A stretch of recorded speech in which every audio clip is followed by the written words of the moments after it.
and travel as fast as a racehorse. Dingoes, descendants of wolves that were brought here over 4,000 years ago by human visitors from Asia. This pack is led by a white female, and they are hunting.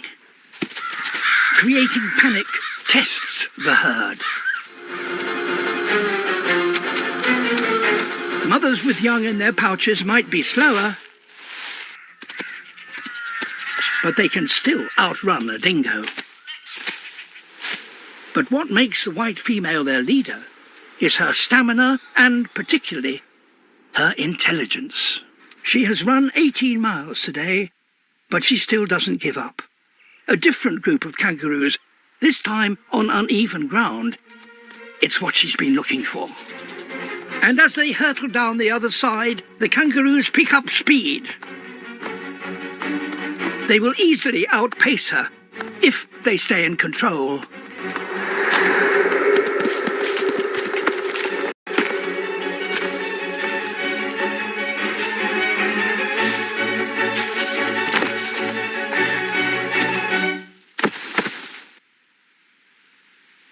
The white dingo has more than one reason to be so relentless.